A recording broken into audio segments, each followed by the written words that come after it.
This is Global Mining News, available worldwide on the internet. Welcome to the Northern Miner Podcast. My name is Adrian Pocobelli, and we have crested above $2,000 gold intraday on July 31st, hitting an all-time high of $2,005.40. We never got the close above $2,000, so that's why it was more of a whimper than a bang. But there is a full-fledged gold bull market going on, and silver is not performing too shabbily. In fact, all the precious metals are acting pretty impressively, and you see it in the earnings. It's also earnings season, and Teck takes up a lot of the oxygen in the room, but wow, these gold mining companies really are crushing it as well.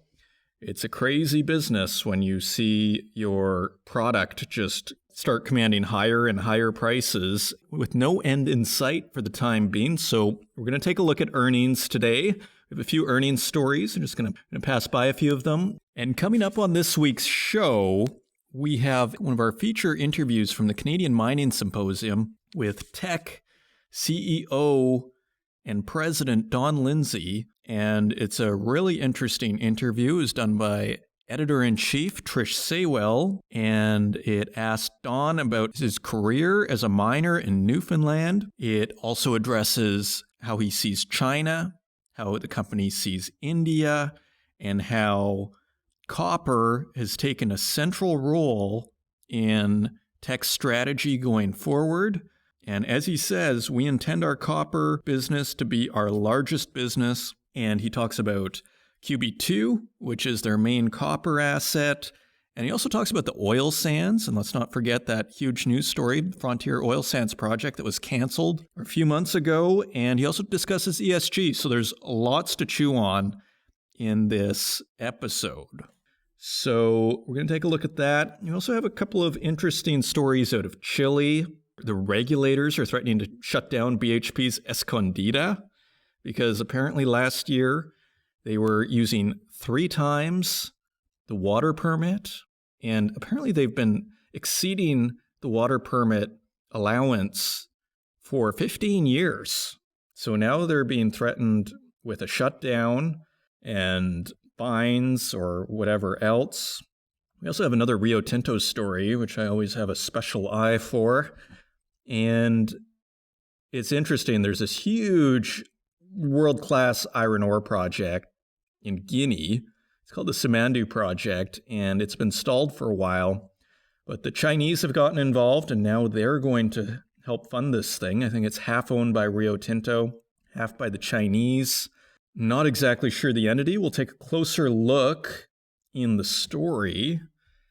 And then there are calls in the Chilean parliament to privatize Codelco. So all very interesting stories that we're going to look at here today. It is feeling like the dog days of summer, but with the gold bull market, it sort of gives you a little bit of extra energy, a little spring in your step, at least here at the Northern Miner Podcast.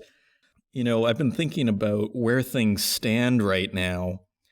And remember in late March, they were talking about bridge financing, right?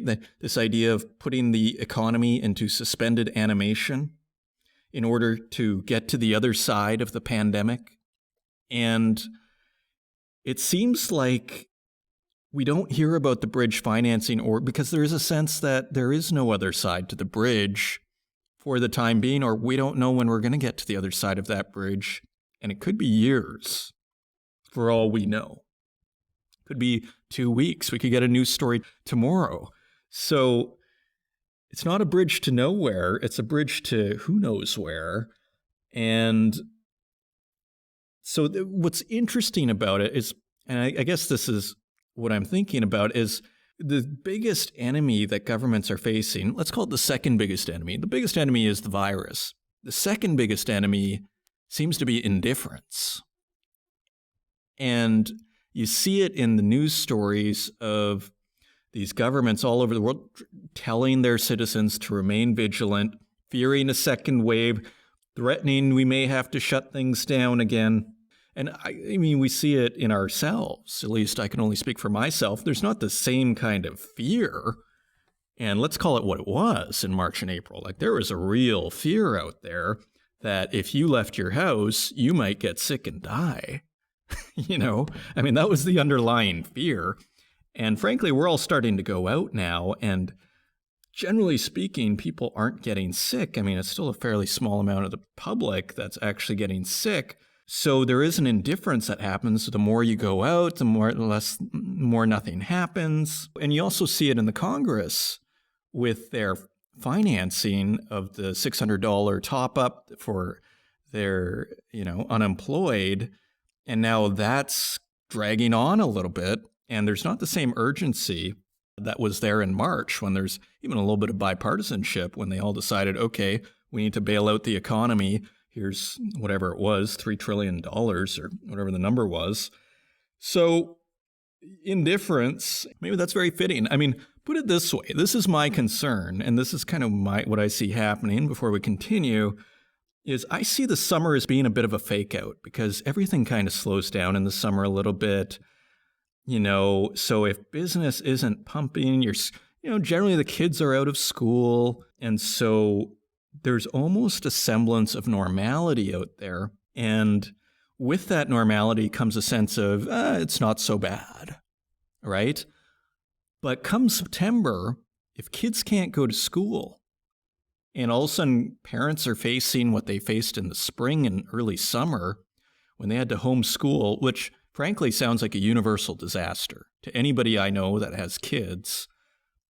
It sounds like a universal disaster, like that. And, from talking with people with a lot of money to people with no money, and it sounds like it's easier for people with money, as it always is. It sounds really difficult. So that is a pretty daunting prospect for the fall. So could be a crazy fall. It feels like the calm before the storm, and maybe we should just enjoy every day of this nice, hot summer. I hope it's hot where you are. It's a beautiful summer. Gold is giving us something to talk about, something to think about, and let's just enjoy it. Our mining companies are crushing it, and we're going to turn to that right now. So without further ado, if you want to find us online, you can find us at northernminer.com. Find us on Twitter at northernminer. And again, if you mention our stories or tweet out one of our links, we are 99% of the time, we are going to retweet that thing. As long as it's not too edgy, we are all over that. So do find us on Twitter, get your name out there, share our content. And you can also find us on Facebook, and you can also find us on LinkedIn and YouTube, where we also host these podcasts, and also wherever podcasts are available, including Spotify, and those numbers are starting to grow. So that's really exciting too. And with that, let's turn to the news. And turning to the website, let's look at these earnings. Let's start with that. Agnico Eagle, bellwether in the top tier. It is not the biggest, that's for sure, and it's a really well-run company. Let's see what Agnico Eagle is up to. We have a story from mining.com staff. Agnico Eagle Mines reported on July 29th a near fourfold increase in quarterly profit, owing to a surge in gold prices and a reduction in exploration costs during the second quarter of 2020. For the 3-month period ended June 30th, the Canadian gold miner posted a net income of $105.3 million, or 43 cents per share, compared to $27.8 million, or 12 cents per share, a year earlier. So in Q2, Agnico last year made rounded up to $28 million US. This year they made 105 in the same time period. Now, the numbers are a little bit deceiving in the sense that they had all these other things. They had derivative gains on financial instruments of $16 million, foreign currency translation gains on deferred tax liabilities of $15.2 million, and various other adjustment losses and various other things. So excluding all these items, would result in an adjusted net income of $44.3 million, which is still a 50% improvement from a year earlier. So if you look purely just at the business itself, without all the one-time costs, it's still a 50% improvement. Not quite as exciting as our first paragraph there. Cash provided by operating activities came to $162.6 million as compared with the second quarter of 2019 when cash provided by operating activities was $126.3 million. So the story gets sort of like less exciting and less exciting, but let's not forget the gold price has been rising all through Q2, okay? And already we're seeing pretty dramatic moves. So this is also what we might think of as a harbinger of things to come with these companies. The increase in net income and cash was mainly due to higher average realized gold prices, as well as lower exploration and general and administrative expenses, partially offset by lower gold sales volume and temporary suspension cuts, the company said. And we have a quote from Chief Executive Officer Sean Boyd, quote, "The second quarter was challenging given the global COVID-19 pandemic and its impact on our operations. While our business returned to normal production levels ahead of schedule in June, as late as June, we did have 7 or 8 mines on care and maintenance at one point during the quarter." He continues, "With the ramp-up of operations now complete, and with July production expected to exceed 160,000 ounces of gold, the company is well positioned to have a strong second half, with gold production expected to average 480,000 to 500,000 ounces per quarter, with declining unit costs." So you see, and remember the interview that group publisher Anthony Vaccaro did with Sean Boyd, where he said they were about a 2 million ounce producer and that they're more than happy to just go up to 2.2 to 2.3 million ounces per year. You know, they don't need to add 1 million per year. They like strong, steady growth.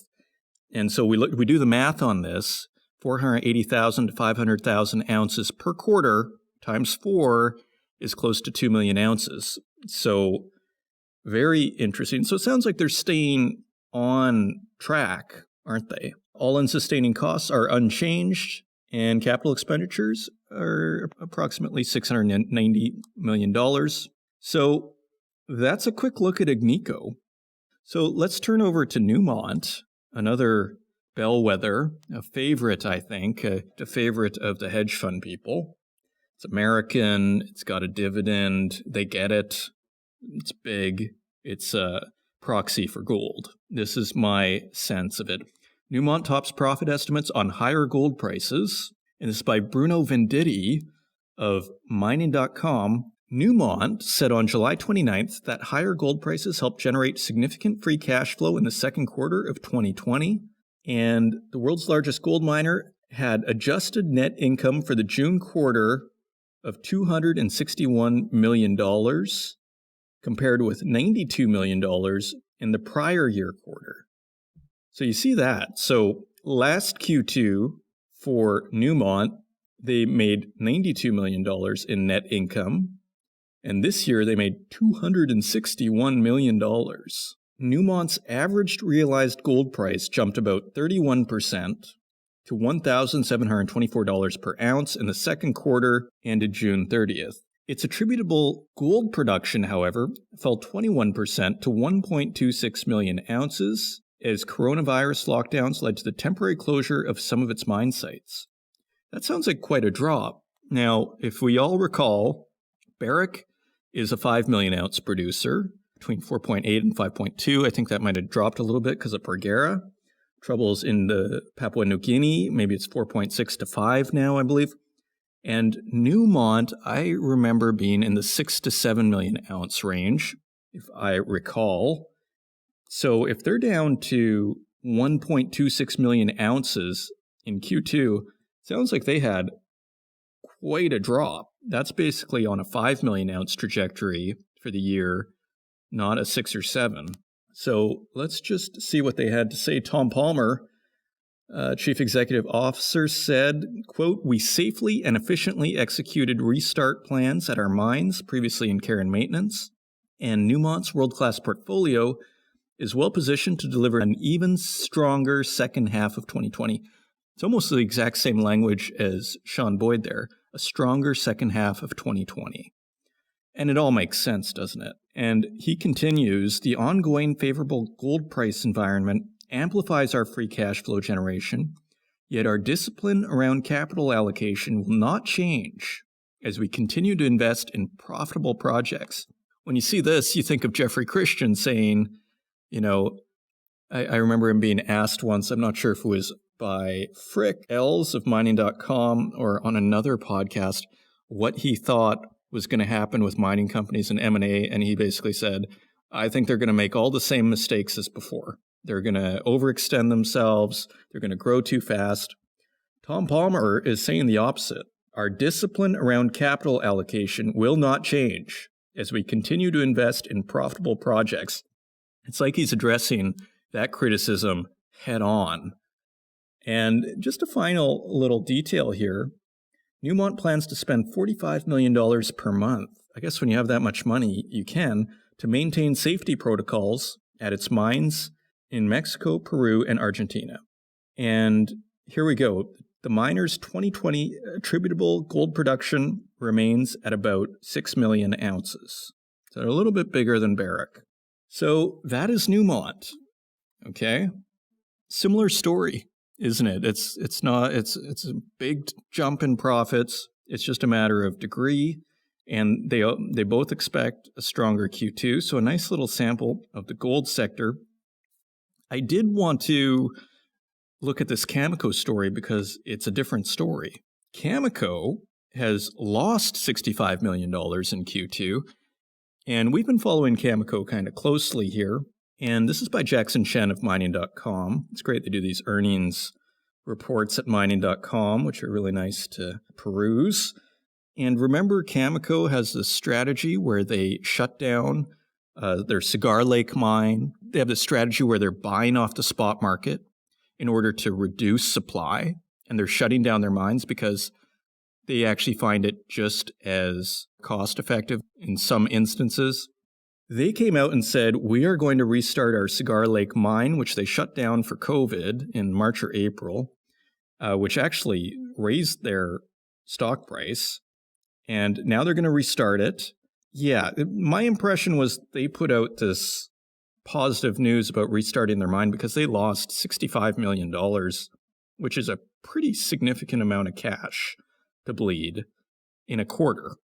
I mean, we think of the airlines and they say, oh, they're losing $1 million a day, or I can't remember how much, maybe it was more, but $65 million is quite a bleed. So let's take a closer look at here. First of all, so they announced that they're reopening Cigar Lake, and the restart of the mine, which has been placed on care and maintenance since March 23rd, will be dependent on several factors, including the ability to establish safe and stable operating protocols, the availability of the necessary workforce, and how the COVID-19 pandemic plays out. Chief Executive Officer Tim Gitzel said that the decision to resume Cigar Lake was, quote, prudent, noting that the COVID-19 pandemic posed a greater risk to supply than to demand, as the industry had become highly concentrated geographically and geologically. Meanwhile, Cameco reported a net loss of $53 million and an adjusted net loss of $65 million for the second quarter of 2020, impacted by additional care and maintenance costs of $37 million, resulting from the suspension of production at the Cigar Lake Mine, Blind River Refinery, and Port Hope UF6 conversion plant. Sounds like that shutdown was very expensive, doesn't it? $37 million to shut down their uranium mining and their conversion plant. So, and their refinery. Like, yeah, uranium is a different beast. And so, yeah, just the safety protocols, it must be incredibly expensive. And here's the spot market purchasing issue. Given the production interruptions at the Cigar Lake mine and at the Inkai operations, Cameco said it would increase its required spot market purchasing in 2020 to meet its delivery commitments and to maintain desired inventory levels. So we could say they're doubling down a little bit on the spot market purchasing. Combined with the additional care and maintenance costs, the average unit cost of sales in the uranium segment would be higher than the company's previous estimate. We have one more quote here. We have the tools we need to deal with the current uncertain environment. We are well positioned to self-manage risks. We have $878 million in cash and short-term investments on our balance sheet and a $1 billion undrawn credit facility, which we do not anticipate we will need to draw on this year. Just the fact that Tim Gitzel is mentioning the $1 billion undrawn credit facility, though, does have to raise some concerns. Like, let's just revisit the numbers. $878 million in cash and short-term investments. So that's not all, that doesn't sound like it's all liquid cash. $878 million in cash and short-term investments. They just lost 65. I don't know, what is that, 7%, 6% of their cash on hand has disappeared. Now, their tax dispute, they believe they have made progress on that, and they expect to recover $303 million in cash and $482 million in letters of credit secured with the CRA, Canada Revenue Agency, in relation to the dispute. That sounds like a pretty big case. That's turning into a lot of money. So that is the latest on Cameco.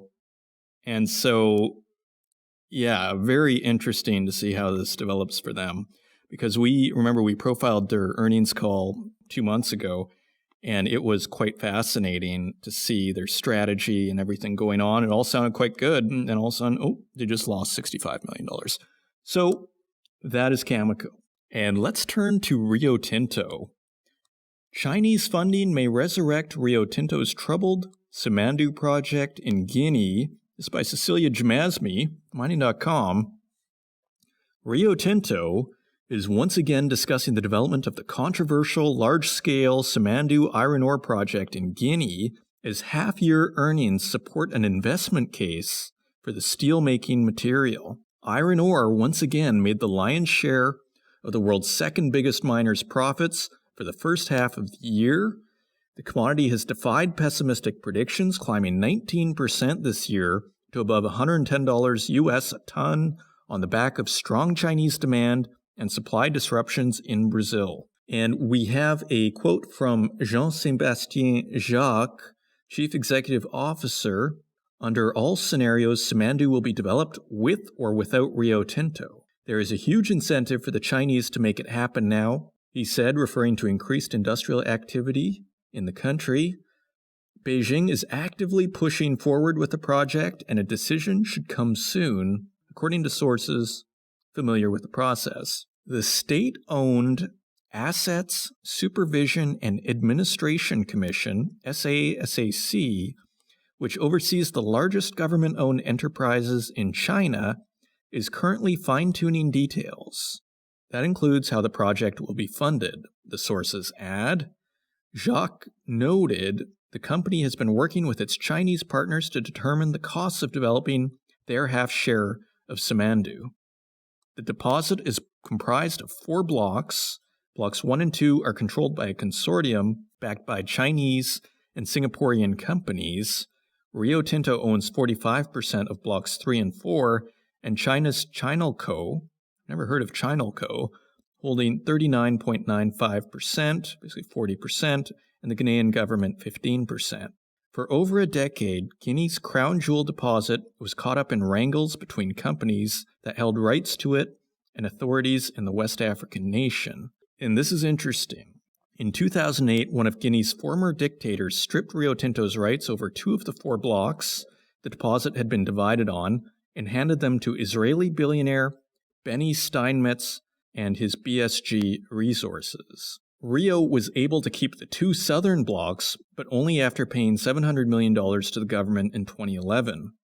That guaranteed Rio Tinto tenure for the lifetime of the Simandou mine. That deal came under scrutiny in 2016, forcing the company to fire 2 senior managers over a questionable $10.5 million payment made to a consultant who helped the company secure the 2 blocks and alerted authorities, including the U.S. Department of Justice and the UK's Serious Fraud Office. As you all know, I've been following Rio Tinto quite closely on this podcast because there is a pattern here. And so Here it looks like they were flagged by the U.S. Department of Justice and the UK's Serious Fraud Office for a questionable $10.5 million payment in 2016, not that long ago. Several investigations over bribery and corruption followed until a settlement between Steinmetz and Guinea was reached early last year, ending the bitter and long-dragged-out dispute involving Rio Tinto, Vale, and BSGR, which is Benny Steinmetz's BSG Resources. As part of the agreement, Steinmetz Company agreed to walk away, that's BSGR, from the asset, but retained the right to mine the smaller Zagota deposit. And just to give you an idea of how big Simandou is, it says here it could dampen iron ore prices once it reaches full production. The deposit is not just massive, it holds 2 billion tons of iron ore, but the output is expected to have some of the highest grades in the industry. Sounds like a mountain of iron ore. Developing the rich ore under a jungle-covered mountain range presents additional challenges. I'm not a geologist, but sometimes you do just get the sense that you get these mountains of metal. And this looks like it's one of those. Pascua-Lama, near Argentina and Chile's border. The financial burden of building a 650-kilometer railroad stretched across Guinea to ports has always been a roadblock for developers. Estimates peg the cost at as much as $13 billion. However, with Chinese funding, the project becomes much more feasible. So that is another Rio Tinto story of questionable conduct, although that was back in 2016. And finally, speaking of questionable conduct, it's a bit of our ESG segment here at the end. Chilean regulator threatens to shut down BHP's Escondida for exceeding its water permit allowance. And this is also by Cecilia Jamasmi of mining.com. Chile's environmental watchdog said it would charge BHP's Escondida copper mine, the world's largest copper mine, with drawing more water than its permits allowed for nearly 15 years. The Superintendency of the Environment, SMA, said the operation had caused a decrease in the water table levels greater than 25 centimeters, which is the allowed limit in the Atacama Desert, the world's driest, where Escondida is located. They have major water issues over in Chile. The regulator said the charge against BHP's copper mine could result in the revocation of its environmental permit, closure of the operation, or a fine. The company, despite committing to reduce its extraction of water, exceeded the maximum level permitted since 2005, tripling that level in 2019. So for the last 15 years, they have exceeded their water permit allowance, and they tripled it in 2019. The SMA said, that's what the SMA is saying. The news comes on the heels of a top environmental court's call for a government-vetted water study, which would help address lingering questions on mining sustainability in northern Chile. Yeah, so you can read about that. They're trying to pipe in water from the ocean into Chile. BHP already gets 40% of the water in the ocean. You can read the whole thing on thenorthernminer.com. And with that, let's turn to metal prices and see what's going on over there.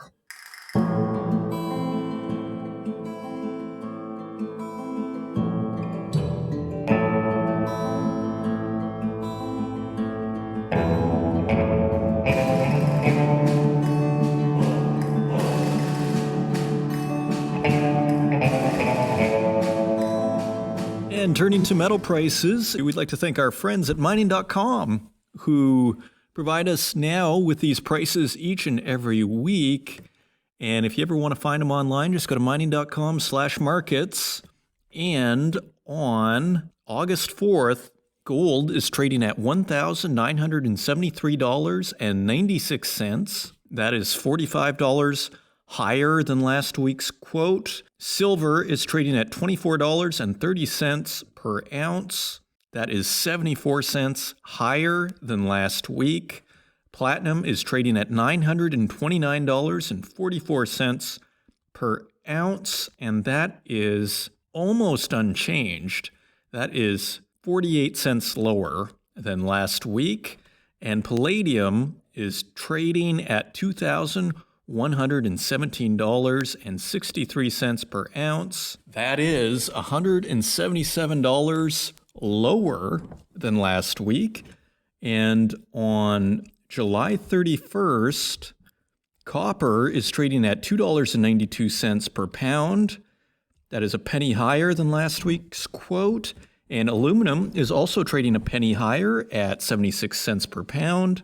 Lead is 2 cents higher at 84 cents per pound. And nickel is really taking off at $6.24 per pound. That is 15 cents higher than last week's quote. And tin also making moves. It's at $8.11 per pound. That is 8 cents higher than last week. And cobalt also turning up at $13.18 per pound. That is 25 cents higher than last week. And zinc breaks $1 to $1.04, which is 4 cents higher than last week's quote.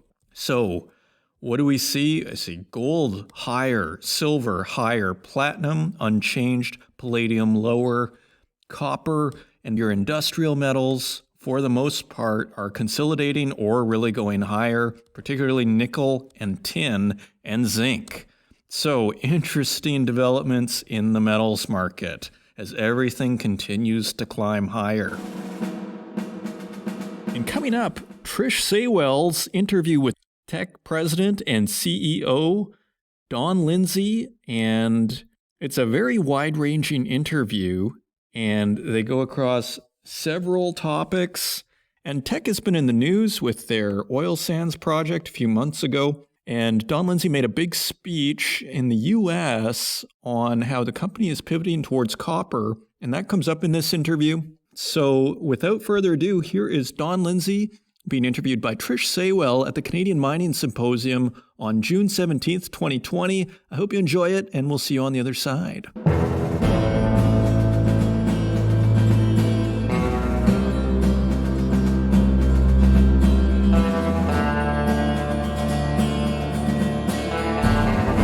I'm very excited to have Don Lindsay with us today. Hey Trish, how are you? Good. I understand you're calling in from the Fording River steelmaking coal operations in Elk Valley. I certainly am. I'm delighted to be here. In fact, I'm on a bit of a tour. I was at Highland Valley Copper yesterday and our trail operations at Fording River now, and by this afternoon I'll be at Elkview. So great couple of days. Well, I don't think Teck needs a lot of introduction. It's Canada's largest diversified mining company. You've been there since 2005.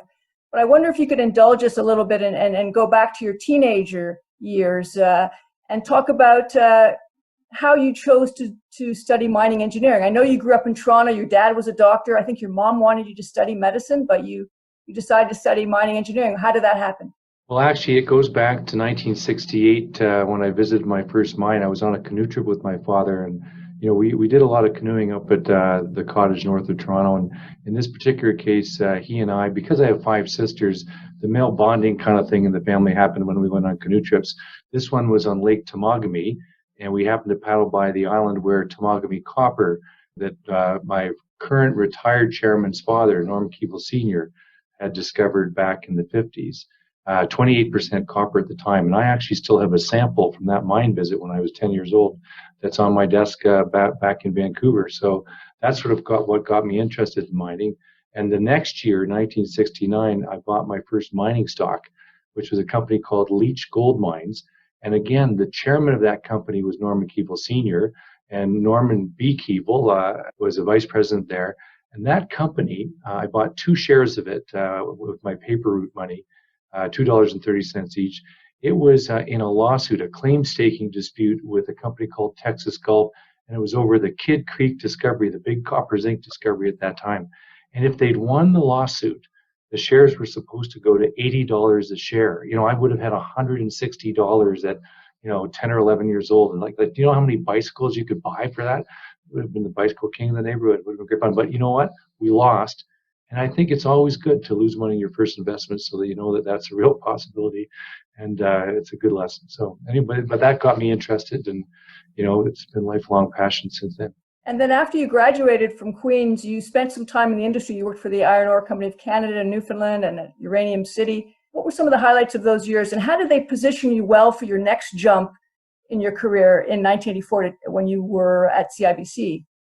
My first real job in the industry was working underground in Uranium City for the predecessor to what's Cameco today. And that was an eye-opener, of course, for anybody in their first experience working underground. A lot to learn, that's for sure. And there's all sorts of tricks that the old hands will play on you, and that's part of the game, right? And, at Labrador City, I remember I arrived on September 2nd, 1984 4 o'clock in the afternoon, and by midnight that night, I was a foreman in the Smallwood mine, with 25 steelworkers, guys, 3 shovels, a couple of drills, all sorts of electro-haul trucks, 110-ton trucks at the time. And, I was completely lost. I had no idea what was going on, which way was up. But you get thrown in and you figure it out. And they have all sorts of ways of initiating it when you're that green and you're an engineer and the rest of it. But if you make it from September to Christmas, by Christmas, they adopt you as family for life. The Newfoundlanders just fabulous people, and that was a very special time. And didn't you say that you actually learned every single piece of equipment? Well, I did. On night shift, the focus always was that you leave a lot of the sort of maintenance kind of housekeeping duties for day shift to do. On night shift, you just focus on production, and as a foreman, then you've got a bit more time in your hand. And I was determined to learn how to operate each piece of equipment. You'd never do that today. It's against every safety rule that you can imagine. But they were delighted to show me, right? It's just the fact that you were interested in what they were doing and you wanted to learn about it, and it was a valuable experience. I mean, I can tell you, I'm here at Fording River today. And, if I go on a shovel or a truck with people and stuff and talk about what it was like in the old days, I mean, things that the technology have done since then. I remember when I was a drill foreman and, in the middle of winter and you're spotting a drill and you're looking for like a little wooden stake in the snow or something. Now it's all GPS, but GPS didn't exist back then. But we have fun comparing notes and telling the old stories. So I really enjoy dealing with the operators today and seeing what their challenges are. Well, you're right. I mean, that wouldn't have happened in today's time, that you would have had a chance to do all of that. That was a good experience, yeah. And so when you joined CIBC and you actually founded the mining group there, how did that come to pass? And how did those years? At the time, the way the industry was structured, every partner in a firm, this was Wood Gundy that CIBC eventually took over, but there was Dominion Securities that the Royal Bank took over. Each of the partners would have sort of one of everything. They'd have a bank as a client, a forest products company, an oil and gas company, a power and utility, a telecom company, and that's how they did their coverage. And they were selling market information.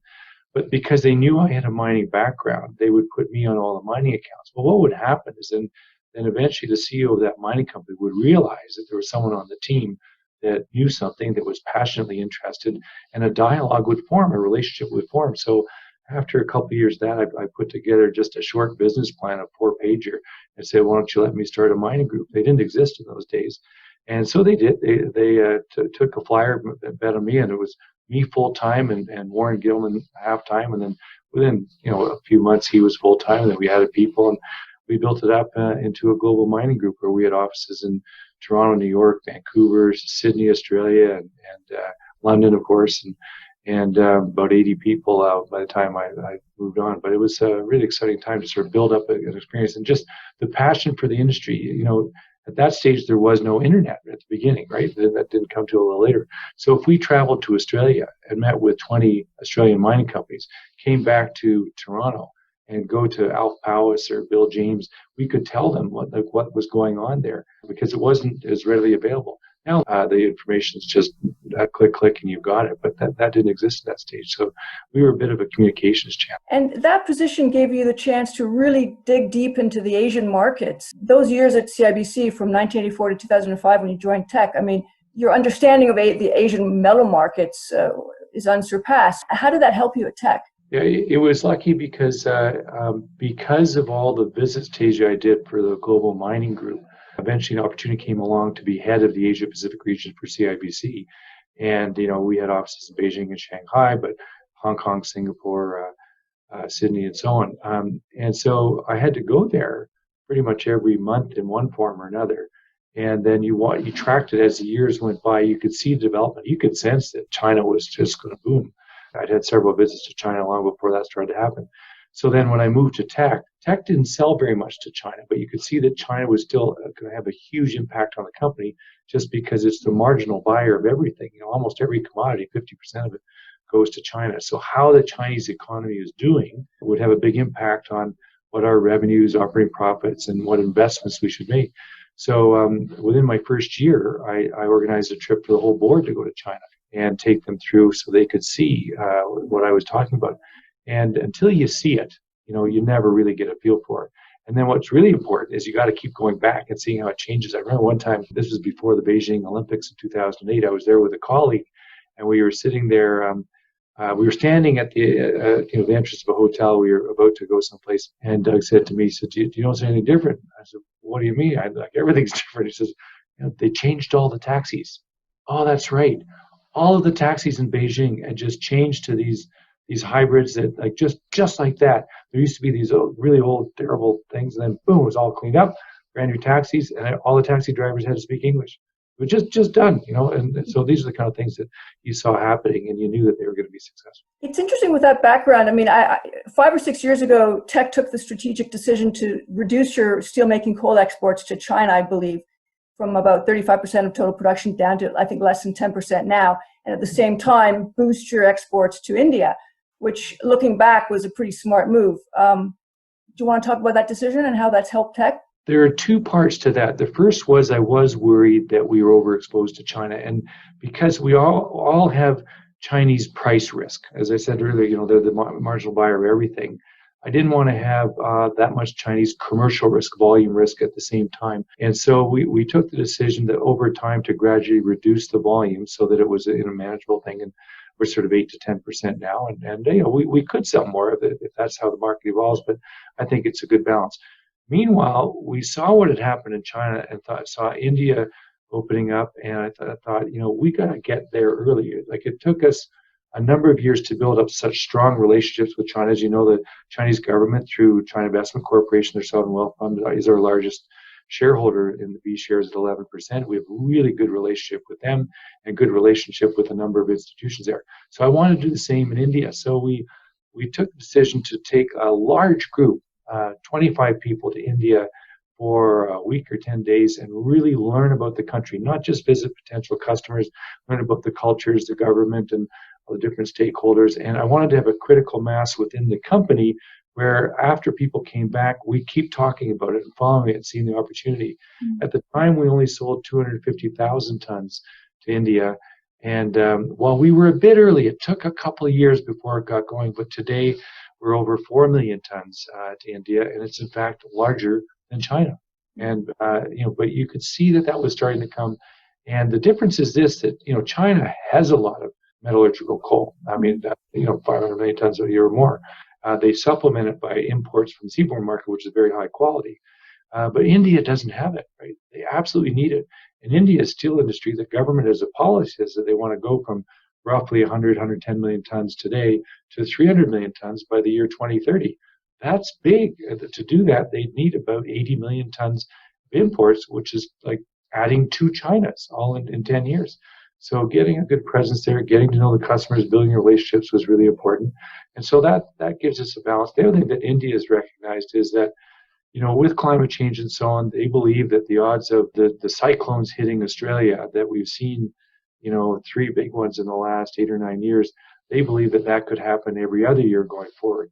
And if that's the case, they want to diversify their risk because they get so much of their supply from Australia right now. I think it's over 75%. And so they'd like to get more from Canada. And, we're the largest player in Canada, so that's one of the reasons why we've had their Minister of Steel come and visit our mines. Has been probably sitting right here where I'm sitting today. And so that's become an important part of our business. Now, you've often said that steelmaking coal is a great business for Teck, and I think it makes up about half of your revenues.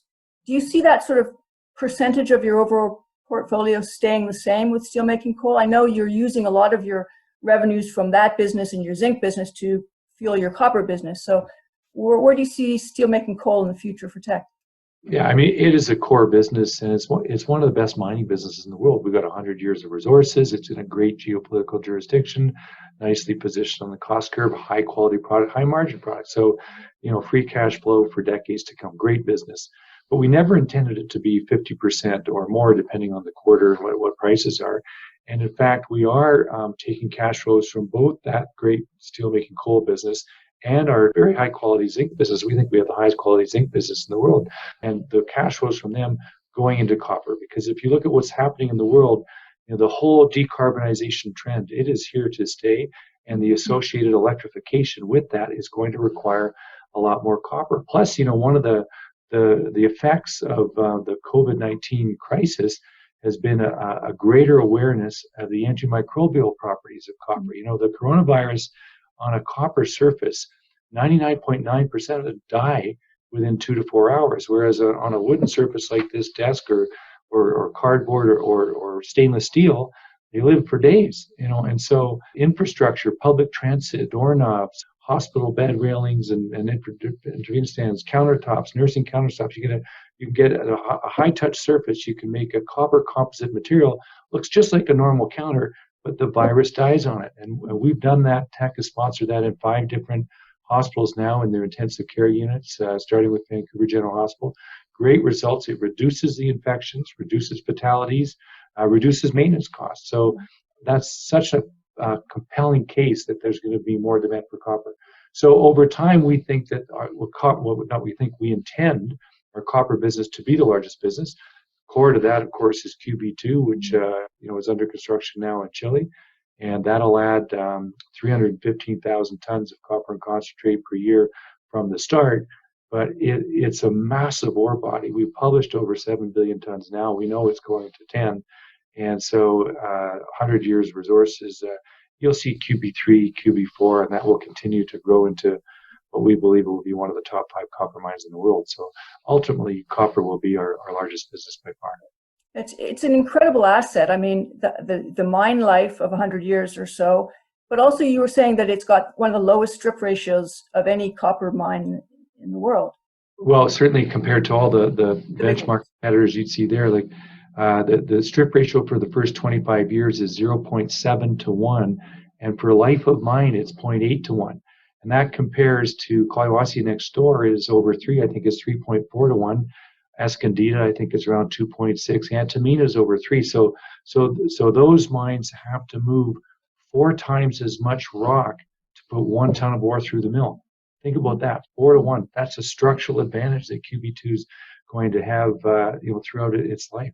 And also the terrain is such that it's very expandable. Like sometimes you get constraints like Antamina, the steepness of things, and other mines I can think of where it's not that easy to expand. But in QB's case, it will be. So this is something that once QB2 is built, you just know that over a 10-year period, you're going to see it continue to grow. And that could be just core to Teck's strategy for decades to come. You mentioned zinc earlier. It's about 17% of your gross profit last year. Do you see zinc? I mean, you've got one of the largest zinc mines in the world, Red Dog. Where do you see zinc? Is that going to stay sort of the same amount? We look at zinc as stable in terms of the size of the business. You know, we're not the largest in the world, but we're probably second or third from that point of view, and very high quality. Our zinc units are coming from Red Dog, as you say, which may be the best zinc mine in the world, and Antamina, which in different parts of its mine plan can be a huge zinc producer. And then Trail is a low-cost conversion, with clean power. So very high-quality business. Again, cash flow year in, year out for decades to come. We think it's about the right size, and we think the future for zinc has some very promising aspects to it as the battery component of the demand for zinc is likely to grow. There are a number of technologies, a number of companies have been working on zinc-air batteries, which would be ideal to convert solar and wind power into something that's more sustainable 24 hours a day. And that's the key to really the energy transition that everybody's talking about. That will make a big difference, and we think will help drive demand for zinc. So it's a core business for sure. Now, in the oil sands, earlier this year in February, it feels like a lifetime away now, but you chose to withdraw your applications for the Frontier project, and you're still invested in the Fort Hills. Where do you see the oil sector in your overall future? Well, when we went into the business in 2006, it was a different world at that time. 4 of the 10 largest market cap companies were oil sands companies. Mm-hmm. Peak oil was the theory of the day. Oil was over $100 a barrel. And it was a great hedge on our diesel that we consumed, a great geopolitical region. Alberta is a fantastic place to do business, 50-year resource. So, you'd be able to catch many cycles. And no particular technology risk, but technology upside, which proved to be the case with Fort Hills, that using the paraffinic froth treatment technology, the low carbon emissions per barrel of oil has been very, very important to that project. And Fort Hills has been a tremendous engineering success in terms of the startup and hitting design capacity. 80% of projects of that scope, $18 billion, never hit design capacity. And this one did. The third train started up and it hit design capacity within 3 weeks. And by the end of the year, the last month that it was allowed to run at full capacity before the caps on production came in Alberta, it averaged 104% capacity utilization and $23 Canadian cash cost per barrel. So great asset from that point of view. But of course, the pipelines never got built. They're Trans Mountain's under construction now. We look forward to that. And then, of course, the production caps were put in. And then, of course, the war between Saudi Arabia and Russia, oil price war. And next thing you know, we actually had negative oil prices briefly. But we've seen quite a recovery in the last few weeks. The price of Western Canada Select, which is the oil price we receive, has actually increased in Canadian dollars by $40 a barrel in 5 or 6 weeks. So things can come back pretty fast. And we know that asset has the capability of making $700 to $900 million of EBITDA per year, which would be one of our top 3 assets. So in terms of having done it, we know why we did it, and the circumstances at the time certainly made a lot of sense then. However, over time, the world has evolved, and there's no doubt that the world's looking for an energy transition away from carbon. And it may be that Teck Resources shareholders may not realize the value for the investment in Fort Hills within the Teck Resources share price. If we determine that to be the case, then we won't hesitate to do a transaction where it gets separated out and owned in a different form. And whether that's an outright sale, whether that's a contribution of the asset into another company taking back shares, whether it's a spin out, all that remains to be determined. And you don't rush to do these things when the world's going through a COVID-19 crisis, of course. But there will be a lot of value there at some point, but we'll watch carefully to see what makes most sense. Moving to ESG now, Teck's been an early leader on ESG, and you support the carbon tax, and you're trying to reduce your emissions by 33% by 2030, and then you want to be carbon neutral by 2050. How realistic are those targets, do you think? Well, one of the things that was important to me when we made that announcement, particularly the 2050, is we wanted to simultaneously announce a demonstration that it was possible. And so on the same day, we announced that we were converting half of the energy that's going to go into QB2 from coal-fired power to green power, to solar and wind. And that's a big chunk of power that will now be clean and green. And we think that we can get to 100% much sooner than we originally thought we'd try and do that within 5 years. We think we can get there even sooner than that. So that shows that it's possible. And this has been sort of deeply ingrained in our company. We're now on our 3rd set of sustainability goals. We did the first set in 2010 of 5 and 20-year goals. I worked very intensely with the team on that to set goals that were, stretch targets, realistic, that would be totally transparent, the reporting each year, letting everybody come in, seeing what we're doing. And we did it again in 2015, and we did it again this year, which we published just a couple months ago, our new goals for 5 years and 20 years from now, including with the 2050 goal of carbon neutral. So it's real, and it's something we've got to do. This is, you mentioned Frontier. One of the things about Frontier is it was part of the energy transition too. Its carbon emissions per barrel were 1/3 of what's operating today, and they ranked in the middle of the pack of all the oil that's refined and consumed in North America.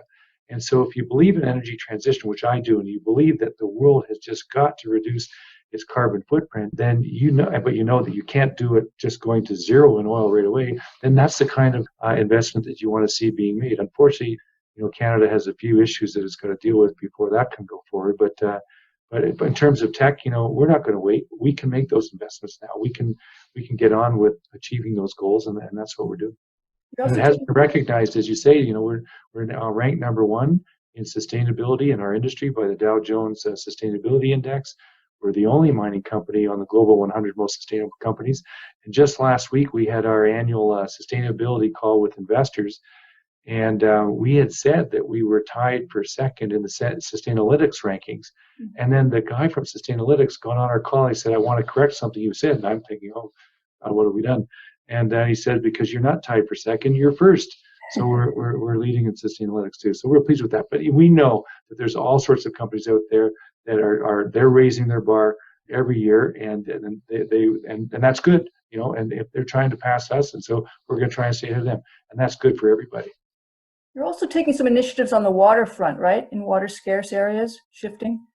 Yeah, very much so. And with QB2, we made a decision some time ago, and it was something I was absolutely personally involved in, is, we're building a desalination plant, and the water's coming from the ocean. And we did have the rights to a certain level of water draw from the Salar, but we just didn't want to interfere with that, and we went the other direction. So, and I think that's the way the industry's going. Just to wrap up, I mean, Teck had a record year in 2018, and then sort of everything kind of fell apart in 2019 with the China trade wars, and it was a tough year for everybody in the industry.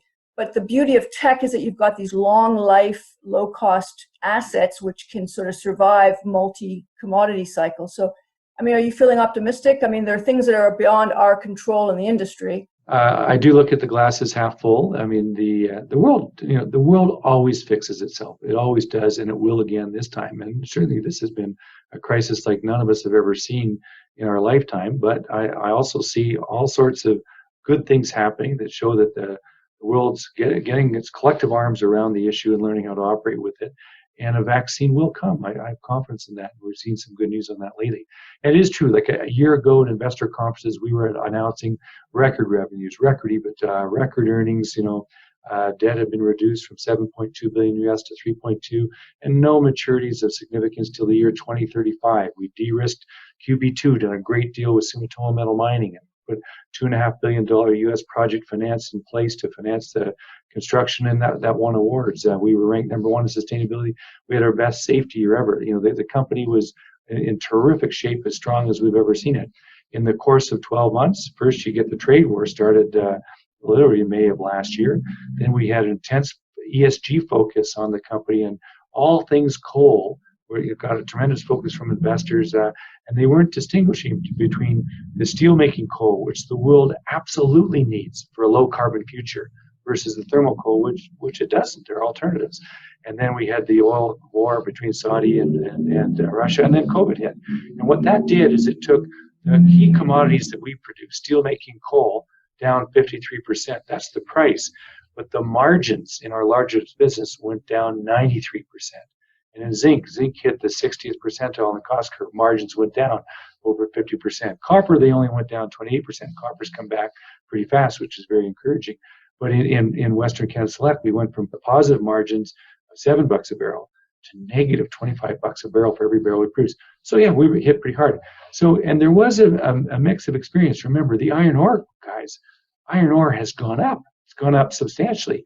And gold has gone up 30% from 1,300 to 1,700 and something, And we did some arithmetic. For example, in iron ore, had iron ore had the same performance as steelmaking coal, iron ore would be $34 a ton today. Can you imagine how Rio Tinto and BHP and Fortescue would feel about that? If gold had the same performance, instead of going from 1,300 to 1,700, gold would be $605 an ounce today. And, Newmont and Barrick might be having a bit of a different experience. So, it hasn't all been equal with COVID-19. Some have done well and some others. But you know what? The cycle turns, and we've seen it before. In 2015, 2016, coal was under tremendous pressure, and benchmark prices got down to $81. And then in 4 months, they were $300. And so these things have happened before, they'll happen again.